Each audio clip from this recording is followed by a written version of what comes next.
new ambassador from Mexico to the United States. Carlos, it's a pleasure seeing you, and we look forward to working with you because of all the work that you have done and you understand.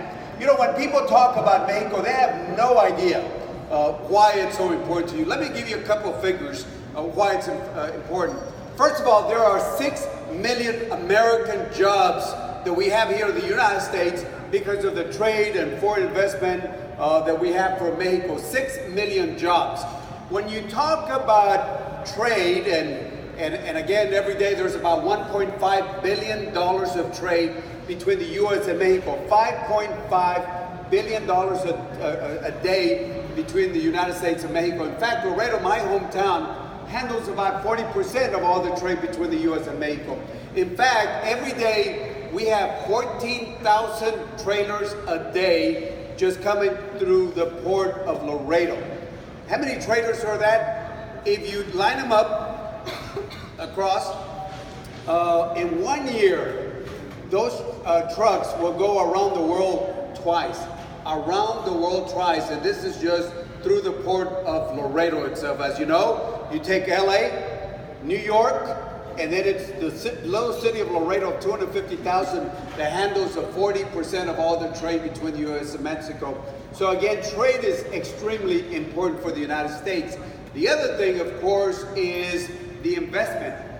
There's a lot of people that don't understand that there's a lot of American brands here that are owned by Mexicanos.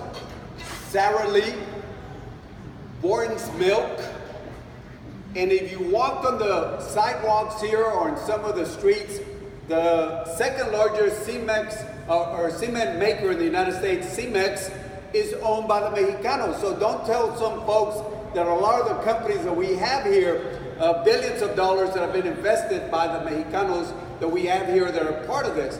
But probably one of the most important things, I think you know this, Raul, is that if you have an import coming in from India, Europe, or China, it will have less than a 4% American parts. If you have something coming in from Canada, which is the largest partner that we have when it comes to trade, it will have less than 25% American parts. But if something comes in from Mexico, it will have 40% American parts to it, which means that our economies are so tied in together on it. And this is why we, for the ones that live down there on the border, we say that El Rio Bravo, El Rio Grande, does not divide us, but it actually unites us as two countries. Now, what are the areas that we need to look at? Well, first of all, when people talk about building walls, you got to understand that there's no way the Mexicanos are going to pay for that wall. But I would say that if the Mexicanos were not friends of ours, if I was a Mexicano, this is what I would do to the Americans or for the person that wants to build a wall. I would say, okay, you want a wall? Let's put a Chinese base, military base, or a Russian base on the northern part of the U.S. on the U.S. border, and then we'll let the Russians or the Chinese pay for it. If the Mexicanos wanted to play hardball, they're not going to do that. So don't get any ideas. So we just got to understand that there are friends of ours and we need to treat them as friends of ours. The areas that we need to do a lot more, we need to do more on border infrastructure. We need to streamline the process on customs and do more pre-clearance. We need to have more exchanges for students coming in to study over here and going over there. How can Vietnam have more students in the U.S. than Mexico can? And therefore, we need to do more to have more of those exchanges that we have. So, if there is an individual that will help us bridge that and do more, it is the ambassador, Carlos Sada, because he understands this. When you look at it, and I'll conclude with this point, there are about 5 countries in the world that get about 25% of all the all the foreign aid that the U.S. provides. Israel gets about $3.1 billion a year, and they want more. I think we're going to increase that a little bit more because of the Iran deal that we have. But they get $3.1 billion a year.